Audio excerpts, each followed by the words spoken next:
Welcome adventurers! In this video we're going to take a look at a sorcerer build for the game Solasta Crown of the Magister. If you enjoy role-playing games, please subscribe to my channel for more content like this. Without further ado, let's get right into it.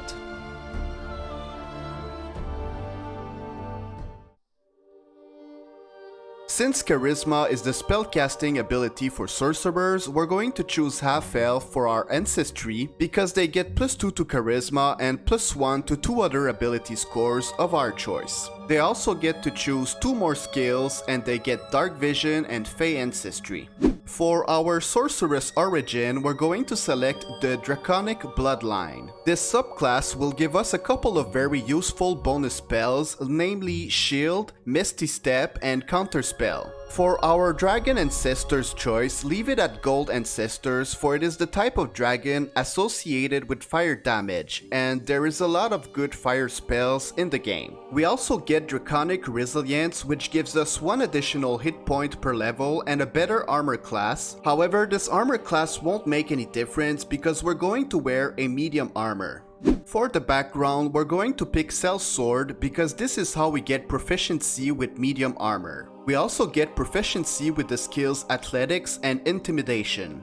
For the ability scores, we're going to use the point buy system. First, because we picked half-elf, we're going to increase 2 ability scores by 1 point. We're going to choose Dexterity and Constitution. Now let's raise our Dexterity to 14, Constitution to 16, and Charisma to 16 as well. That leaves us with 6 points. We're going to put 4 of those points into Intelligence to help us with our crafting, and the rest we will put it into Wisdom for a better will saving throw.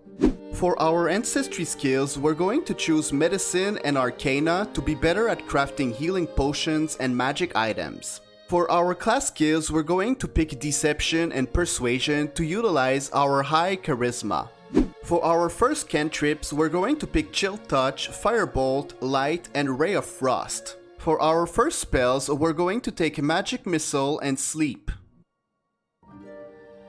At level 2, we get some sorcery points, which is the resource used on metamagic features, and we get flexible casting, which allows us to convert spell slots into sorcery points or vice versa. We also get to choose another spell, and we're going to pick Burning Hands.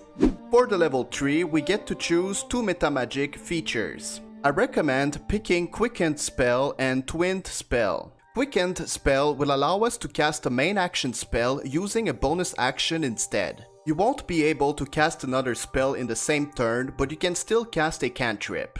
With Twinned Spell, a spell that usually has only 1 target can be cast on 2 targets instead. You can use it with damaging spells or cantrips like Firebolt, with crowd control spells like Hold Monster, and with buffing spells like Haste. At this level, what I like to do is to unlearn Burning Hands so we can learn 2 level 2 spells. We are going to pick Scorching Ray and Knock. At level 4, we're going to increase our Charisma by 2 points. We can also choose another cantrip and we're going to pick Shocking Grasp. For the spell, we can relearn Burning Hands.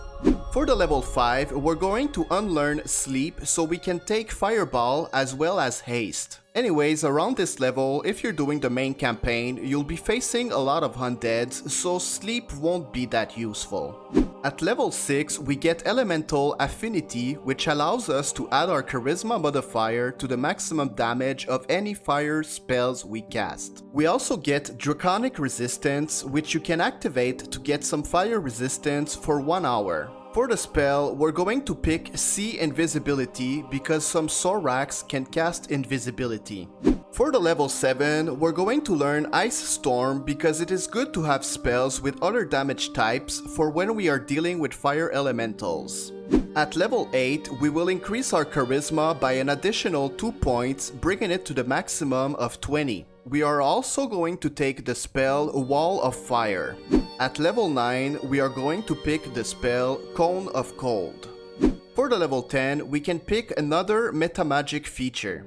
I suggest picking Careful Spell, which can be useful when you want to cast an AoE spell, but some party members are in the way. We also get to pick another cantrip, and at this point it doesn't really matter, but I like taking Shadow Dagger. The last spell you pick is also pretty optional since we already got everything we need, but I personally like to take False Life for the extra hit points. That's it for this video. Please leave a like, consider subscribing for more content like this, and I'll see you guys in the next one. Peace!